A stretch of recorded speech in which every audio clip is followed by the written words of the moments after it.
Linya pod naton si Councilor Victor Espino sang Surad sang Bacolod. Councilor, good afternoon. Si Action John Diaz dari sa Action Radyo Bacolod.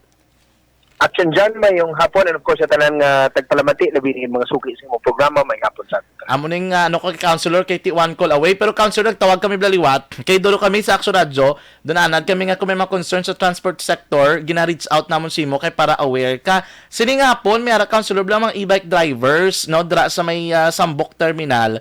Do ang ila laman Councilor nga ginpalabot diri nga concern kay may nadakpan nga maupod nila. Abal nila sir do maayo kami dabi kay Councilor, base pwede nato malantaw do mahal gi kuno sir para sa ila ang ano ning towing fee nga 1,000, 1,200 tapos impounding fee. Ano ning aton di sir Councilor man nga assessment? Well, actually, nakalambot na, no, hindi pa lang dira nga na party sa Bacolod ang ginpang-apprehend ng mga e-bikes. Sa barangay 41, no, kay punong barangay Villanueva, napadangat na sa sanggunian panglungsod. Gagintatagan naton sang pribileo si Kapitan Villanueva nga makapabutsyag sang ini nga sentimento. But however, amutong amon nga gina-discuss, ipatawag ko na nga public hearing because up to now, wala pa kita sang polisiya bahin sa mga e-bikes, no? Ang ara mandate sa aton nga mga kabarangayan ang maghatag sang pangkisa kag ang pag-operate legal sang mga ini nga sang transportation sector is only up to tricycles. Okay. But with regards to e-bikes, wala kita sang polisiya bahin sina, no? So amo nang aton nga ginalantaw nga ang mga e-bike sa subong niya are deemed illegal ang ila operation. Oo. Bisan pa nga magsiling slabi nga may mga toda man sila. Wala. Well, you have to understand sa idalom sang mandate sang aton nga local government code ng Republic Act 7160, there are three modalities for transportation. Number one, ang pinakanubo amo ni ang tricycle na gindiliher or ginhatagan ng mandato ang aton mga kabarangayan magbuhat sa mga polisiya kag silang ahensya, no, sang atong nga lokal nga panggobyerno nga maghatag sang prangkisa kag pag-operate legal amo ning atong kabarangayan. Ang ikaduha amo ning mga TODAS, no, or Tricycle Operators and Drivers Association, na kung sa diin ang ini naman niya ginhatag by way of the Republic Act 7160 sa aton nga mga lokal nga sanggunian panglungsod.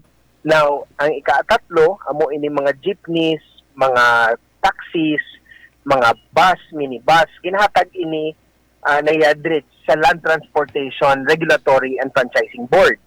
No? So, ang bahin sa mga e-bikes, no, electronic bikes, wala pa ini sang polisiya.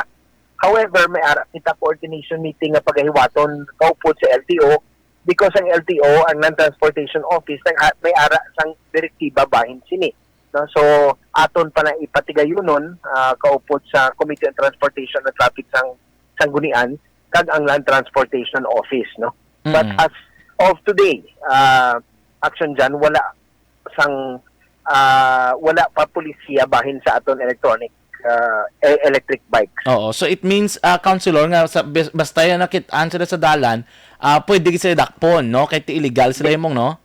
Yes, actually ang iban nga gihimo sa mga kabarangayan kay nalungod ang kalabanan, no, nga nagagamit sang electric bikes are those also operating tricycles sa ilang mga barangay, no. So ilang gihimo sa mga kabarangayan nga naghatag sila sang operators permit, sang tangkisa bahin sa barangay sa tricycle pero ang ginagamit e-bikes. So we have to formulate a policy, no. But as far as we are concerned, no, illegal pa na ang operation ng electric bikes. Sila Councilor do ako Manila nga may ara sila na violate ang ila ng second nga concern. Ano ning pag-explain ta sa ila man nga ba nila although ara sa City Ordinance number 917/818 nga amugin man ni ang towing fee is 1,000 to 4,500 para sa ila Councilor do medyo bugat gid ko, no?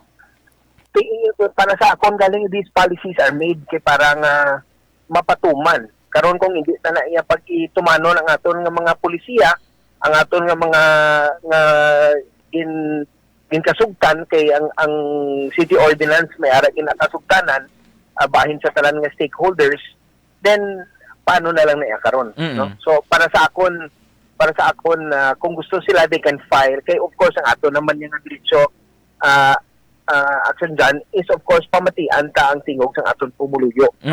So if magpasulod sila sang ini nga concern, dapat tingob sila, and then para isa lang ang istoryahon sa Sangguniang Panglungsod, Committee on Transportation and Traffic, and then lantaw naton kung diin kita makasulod. Oo. At least no, may freedom man sila kag may right sila para at least maka-appeal sila abi sa Sangguniang Panglungsod kung ano gid man ang din kita to commit halfway, di ba, Councilor? Yes, actually diretsyo ginaesang tag sa kapumuluyo sa siyudad sa Bacolod kag obligasyon nga pabalo kag pabutyag sang ilaman abing sentimento, ilang yung mga komentaryo sa aton nga mga lagi. But ang Sangguniang Panglungsod paagi sa Committee on Transportation and Traffic hindi bungol kag bulag action dyan. Pamatian ta sila at hatagan ta sang tion ang ilang panawagan kag hatagan ta sang solusyon, no? Kung hindi pa-insindiyon ta sila kon nga. Council, actually ka pamati sila subong ara sila sa may Sambok Terminal, mga residente at tutuga tipon and then mga tricycle driver. Anong gusto mo ipalambot sila, Councilor, nga mensahe man sining hapon? Pati amo na sa subong, no, para maintindihan sa aton nga mga pumuluyo tabi nagidra sa ano na nga sakop sang barangay 31? Barangay 31, okay. Oo. Kay punong barangay Bulyasa. Herman, Oo. Bulyasa. Mm. Pwede sila mula ipaabot nila sa aton talatapan ng ining reklamo, katagan naton sa pagtamod ng ila, kagatagan silang tion nga kung sa diin makapabutsag. But as of now, ang ako naman niya kung hindi ta naman galing niya pamahalan ang ining mga violation, si amo man nagyapon. We have to instill discipline sa aton nga mga dalanon. But kung may ara sila nga gusto ipabutsag, pamatian naton. Sige. Thank you so much, Councilor Al Victor Espino. Mayang hapon. Mayong hapon, Action dyan. Of course, sa tanan nga tagpalamati, mayong hapon sa Yes, Councilor. Action Reports, Afternoon Edition.